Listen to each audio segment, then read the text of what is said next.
Hello दोस्तों, आज की हमारी यात्रा चित्रकूट धाम की। जैसा कि आपने चित्रकूट का नाम पहले सुना ही होगा, चित्रकूट हिंदू धर्म में एक बहुत ही पवित्र स्थानों में से एक है, जहां भगवान श्री राम ने अपने वनवास के कुछ दिन गुजारे थे। आज आपको चित्रकूट धाम के बारे में संपूर्ण नॉलेज देने वाले हैं, तो बने रहे आप हमारे साथ। चैनल को सब्सक्राइब कर लीजिए ताकि आने वाली वीडियो मिस न हो। चित्रकूट धाम भारत के उत्तर प्रदेश राज्य के चित्रकूट जिले में स्थित एक शहर है। यह उस जिले का मुख्यालय भी है। यह बुंदेलखंड क्षेत्र में स्थित है और बहुत सांस्कृतिक, ऐतिहासिक, धार्मिक और पुरातात्विक महत्व रखता है। चित्रकूट भगवान राम की कर्म भूमि है। भगवान राम ने वनवास के 11 वर्ष चित्रकूट में बिताए थे। चित्रकूट मंदिरों का शहर और धार्मिक स्थल है। यह पड़ोस में ही स्थित मध्य प्रदेश के सतना जिले के चित्रकूट नगर से जुड़ा हुआ है।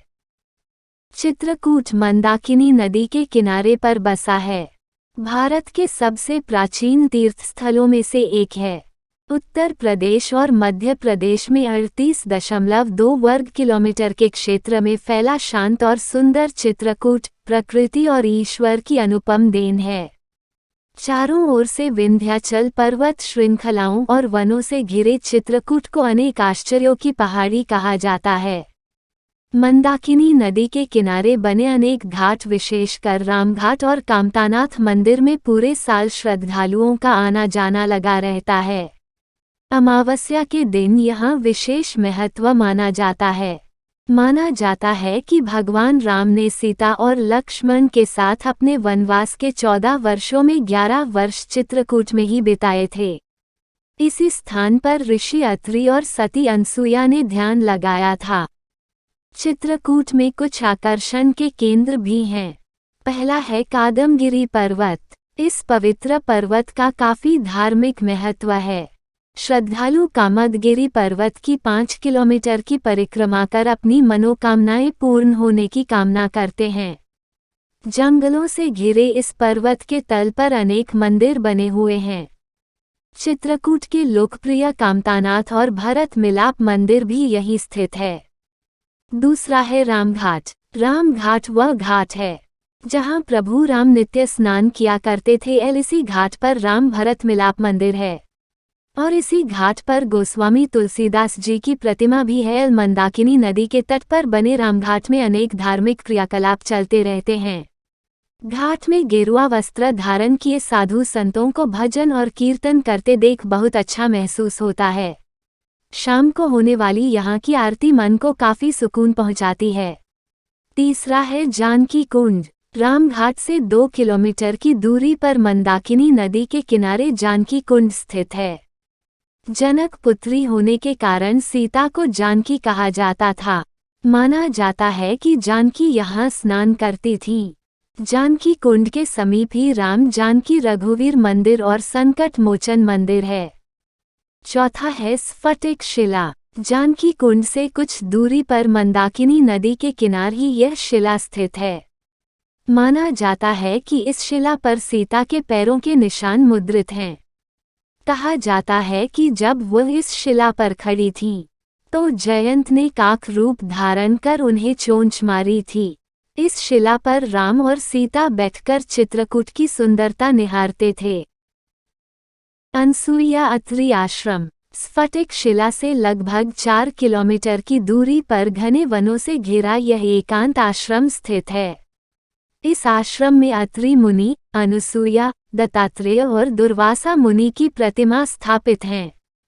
गुप्त गोदावरी। नगर से 18 किलोमीटर की दूरी पर गुप्त गोदावरी स्थित है।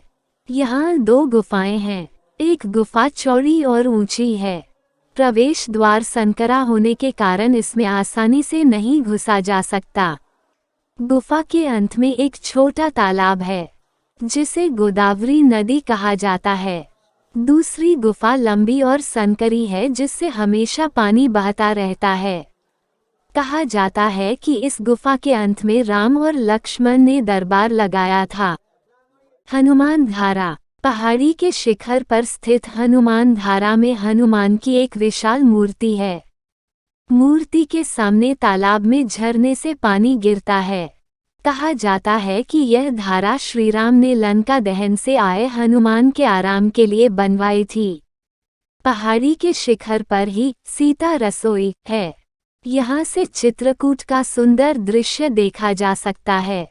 भरतकूप। कहा जाता है कि भगवान राम के राज्याभिषेक के लिए भरत ने भारत की सभी नदियों से जल एकत्रित कर यहाँ रखा था। अत्रि मुनि के परामर्श पर भरत ने जल एक कूप में रख दिया था।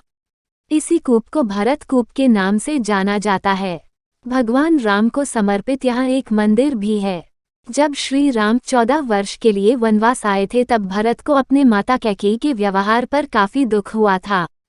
वे अयोध्या वासियों को साथ लेकर श्रीराम को मनाने चित्रकूट आए थे। साथ में भगवान राम का राज्याभिषेक करने के लिए समस्त तीर्थों का जल भी लाए थे। लेकिन भगवान राम 14 वर्ष वनवास के लिए दृढ़ प्रतिज्ञ थे। इस पर भरत काफी दुखी हुए और अपने साथ लाए समस्त तीर्थों के जल को वहीं के कुएं में डाल दिया। केवल अपने साथ भगवान राम की खड़ाऊं लेकर वापस चले गए। तभी से इस स्थल का नाम भरतकूप पड़ा। इस वीडियो में यही विराम लेते हैं। ऐसे ही नॉलेज से रिलेटेड वीडियो देखने के लिए हमारे चैनल को सब्सक्राइब करें।